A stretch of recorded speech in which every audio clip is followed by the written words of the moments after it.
जय हिंद दोस्तों। इस वीडियो में हम लोग जानेंगे थेल्स प्रमेय के बारे में, जो हर साल कोई भी बोर्ड हो, बिहार बोर्ड, झारखंड बोर्ड या इंडिया का कोई भी बोर्ड हो, उसके लिए हर साल ये इम्पोर्टेंट होता है। और आपको पता है ये जब भी पूछता है आपको 5 मार्क्स के, यानी 5 मार्क्स। तो इस वीडियो में हम लोग जानेंगे इसे कैसे हम इजी वे में सॉल्व कर सकते हैं, यानी प्रूव कर सकते हैं। तो चलिए इसे हम शुरू करते हैं। सबसे पहले जानते हैं प्रमेय कहता क्या है, यानी आपको एनसीईआरटी के प्रमेय 6.2 पढ़ना होगा, ठीक है। तो ये प्रमेय कहता है यदि किसी त्रिभुज के एक भुजा के समांतर कोई रेखा खींचा जाए, कोई रेखा खींचा जाए, तो वह अन्य दो भुजाओं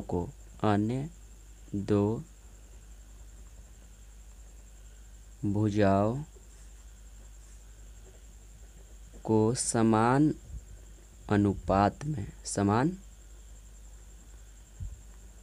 अनुपात में विभाजित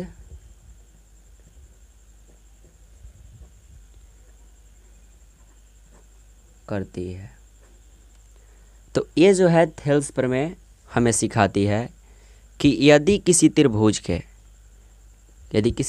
के कोई भुजा के समानांतर, देखिए यदि किसी त्रिभुज है, कोई त्रिभुज आप मान लीजिए,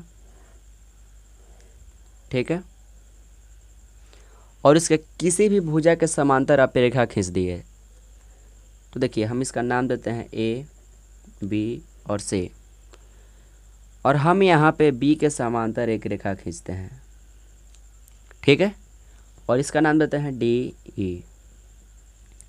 और हमें जो थेल्स प्रमेय जो पढ़ाता है उसे हम क्या कहते हैं, यदि किसी त्रिभुज के एक भुजा के समांतर, देखिए मैंने बीसी भुजा के समांतर एक डी रेखा खींचा, तो अन्य जो दो भुजा है ए बी और ए सी को बराबर अनुपात में बांट रहा है, यानी ए डी और डी बी में, और इसे ए ई और ई सी में क्या कर रहा है, बांट रहा है।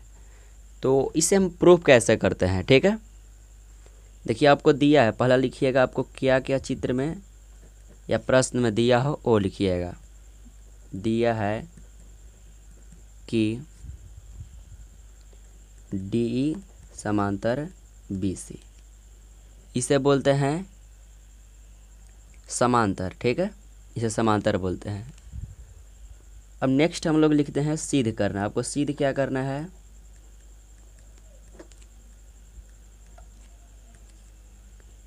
ए डी बटा D B equal to A E बटा ई सी, आपको जो है सिद्ध करना है। तो सबसे पहले इसमें जो है थोड़ा और काम है, यानी कंस्ट्रक्शन का, बनावट का, उसे हम कर लेते हैं, फिर इसको जो है हम लोग प्रूफ करेंगे, ठीक है। तो चलिए इसका जो है बनावट लिख लेते हैं।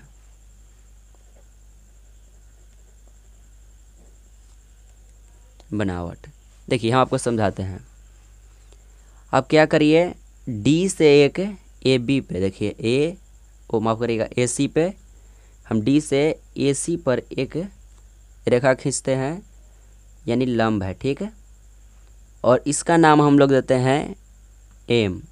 डी से ए सी पर एक लंब क्या खींचा, ए डी एम, एंड ई से एक रेखा खींचिए जो लंब हो ए बी पे, ठीक है, ए बी पे किस पे लंब हो, और इसका आप नाम दे दीजिए एन।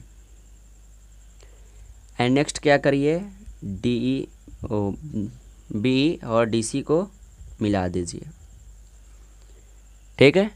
तो ये तो हमारा था कंस्ट्रक्शन। तो आप इसे यहाँ पे लिख दीजिए, डी एम लंब ए सी तथा EN लंब AB खींचा और देखिए आपने फिगर में BE और DC को मिला दिया है, तो आप क्या लिखिए BE तथा DC को मिलाया।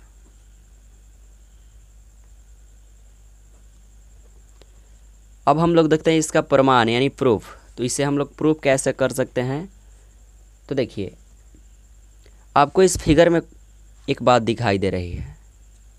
यहाँ पे आपको दो त्रिभुज दिखाई दे रहा है, एक है DBE और एक DEC, और दोनों का जो आधार है DE है। ठीक है, दोनों का आधार DE है और दोनों जो है एक समांतर रेखा के बीच में स्थित है, DE और BC के। तो क्या कहता है, जब समांतर रेखा के बीच में कोई त्रिभुज हो यानी दो त्रिभुज है, तो दोनों का जो क्षेत्रफल होता है वो इक्वल होता है, यानी त्रिभुज DBE का क्षेत्रफल इक्वल टू त्रिभुज DEC। तो हम इसे अब यहाँ से लिखना शुरू करते हैं। इसका प्रमाण यानी प्रूफ, इसे इंग्लिश में लिख देते हैं। ठीक है, तो देखिए त्रिभुज DBE तथा त्रिभुज DEC एक ही आधार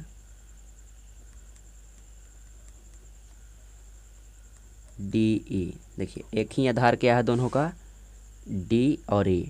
ठीक है, एक ही आधार DE और समांतर रेखा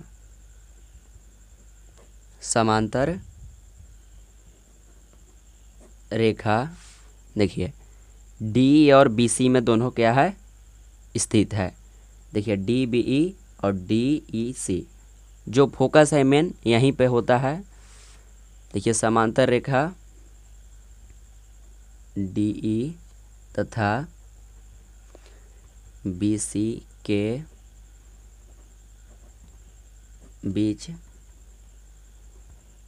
स्थित है। तो इससे क्या हो जाएगा,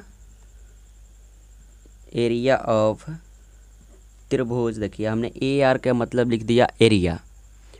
आप लोग लिख सकते हैं, इसमें कोई गलती नहीं है।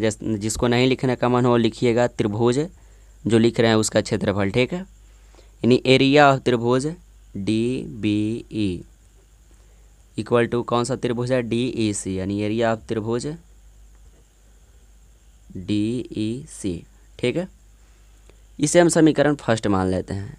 और क्यों मानते हैं इसका जो है यूज हम लोग आगे जानेंगे। बस अब 1 मिनट की और देरी है। चलिए देखिए, इसमें आपको एक और चीज़ दिखाई दे रहा है। आपको एक त्रिभुज ADE दिखाई दे रहा है, ADE। ठीक है, और आपको ADE को जो है इन दोनों त्रिभुज से क्या करना है, तुलना करना है। ठीक है, तो हम अब वही करते हैं। अब एरिया ऑफ त्रिभुज ADE बटा एरिया ऑफ त्रिभुज, देखिए फर्स्ट त्रिभुज है DBE यानी त्रिभुज DBE इक्वल टू, और आपको पता है त्रिभुज का क्षेत्रफल क्या होता है 1/2 आधार गुना ऊंचाई, यानी 1/2। तो आपको जो है इसमें खोजना है आधार क्या है। तो देखिए आधार आपको दिखाई दे रहा है, हमने ADE लिया है। ठीक है, और DBE यानी त्रिभुज को हम ऐसे लेंगे। ठीक है, तो देखिए इस अनुसार से इसका आधार क्या हो जाएगा AD, और इसका ऊंचाई देखिए EN। जब त्रिभुज हम इसको लेंगे तो इसका आधार AD और इसका ऊंचाई EN। ठीक है, तो 1/2 गुना AD इंटू EN, क्योंकि आधार गुना ऊंचाई होता है। ठीक है, अब लिखना है हमें एरिया ऑफ त्रिभुज DBE। ठीक है, तो देखिए इसका आधार क्या हो जाता है DB। ठीक है, और इसका ऊंचाई वही, देखिए जो इसका ऊंचाई है वही क्या होता है इसका भी ऊंचाई, ठीक है, क्योंकि देखिए इसका जो है रेखा इसके रेखा के समांतर होता है, ठीक, ए रेखा के समांतर, तो इसका हम क्या लेते हैं, ऊंचाई दोनों का इक्वल ले लेते हैं, यानी D B into E N, 1/2 into D B into E N, ठीक है। तो आपको कुछ दिखाई दे रहा है कैंसिल होने लायक है, तो आप कैंसिल कर दीजिए, यानी क्या हो जाएगा, एरिया ऑफ त्रिभुज A D E upon area of त्रिभुज D B E equal to A D बटा, देखिए क्या बचा है नीचे, डी बी। आप इसे समीकरण सेकेंड मान सकते हैं, या मान लीजिए आपको जो है इजी होगा, थोड़ा स्पेस कम है, हम स्पेस पे चलते हैं, नहीं तो आपको दिक्कत होगी, ठीक है। चलिए फिर चलते हैं उसी तरह से, ठीक है। अब जो है देखिए त्रिभुज ए डी आपको दिखाई दे रहा है, अब हम ए डी ई का तुलना करेंगे त्रिभुज, देखिए हमने दो त्रिभुज लिया है, पहला का तुलना कर दिया डी बी ई से, अब करेंगे डी ई सी से, ठीक है, यानी एरिया ऑफ त्रिभुज A D E upon area of त्रिभुज डी ई सी, ठीक है। तो देखिए फार्मूला क्या होता है, 1/2 आधार गुणे ऊंचाई, तो बस वही बात इसमें भी देखना है, ए डी ई, देखिए ए डी ई और आपको क्या लेना है, डी ई सी, तो इसको हम इस बार आधार मान के चलेंगे, ठीक है, यानी इसका आधार क्या हो जाएगा, ए ई और इसका ऊंचाई डी एम, देखिए क्योंकि ए जब आधार होता है तो इस जो सामने लंब गिरता है उसे ही ऊंचाई बोलते हैं, यानी ए ई और इसका क्या हो जाएगा, डी एम, ठीक है, ऊंचाई डी एम, आधार क्या हो गया, ए ई गुना डी एम, और देखिए डी ई सी का क्या हो जाएगा, 1/2 आधार गुना ऊंचाई, तो देखिए डी ई सी, तो देखिए इसका आधार ए हो जाएगा, और जिस तरह से मैंने इस रेखा के समांतर इसको किया था ई एन को, उसी तरह से इसके ऊंचाई को समांतर डी एम से मिला दूंगा, देखिए दोनों मिल रहा है, ठीक है, तो दोनों क्या होता है, बराबर, यानी क्या हो जाएगा, ई सी इंटू डी एम, ई सी इंटू डी एम। आपको कुछ कैंसिल होने लायक टर्म दिखाई दे रहे हैं, तो आप उसे कैंसिल कर दीजिए, देखिए एरिया ऑफ त्रिभुज ए डी ई बटा एरिया ऑफ त्रिभुज डी ई सी कितना हो गया, ए ई बटा ई सी, ठीक है। देखिए आपको जो है बुक में ए मेथड नहीं मिलेगा, तो आप लोग घबराइएगा नहीं, क्योंकि जो मेरे गुरुजी थे, यानी जिससे कह सकते हैं आप टीचर, लेकिन मेरे गांव में जो है उनका बहुत इज्जत है, और वो शुरू से ही बच्चों को पढ़ा रहे हैं, और सरकारी स्कूल का टीचर भी रह चुके हैं, कॉपी भी चेक करते हैं, तो उन पे मुझे विश्वास था, और यदि आपको हम पे विश्वास है तभी आप देखिए, नहीं तो बहुत सारे आपको मिल जाएंगे, जाइए आप देखिए।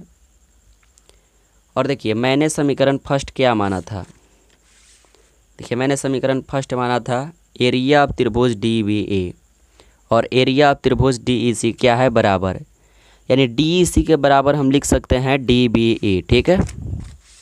तो यहाँ पे आप क्या करिएगा, यूजिंग वन से, यानी समीकरण 1 का यूज आप कर रहे हैं, ठीक है, और डी ई सी के किसको बराबर कर देंगे आप, डी बी ई, यानी A D E upon area of त्रिभुज D B E equal to A E बटा ई सी, ठीक है। देखिए हमने इसका यूज़ किया समीकरण 1 का यहाँ पे, और इसे आप समीकरण 3 मान सकते हैं।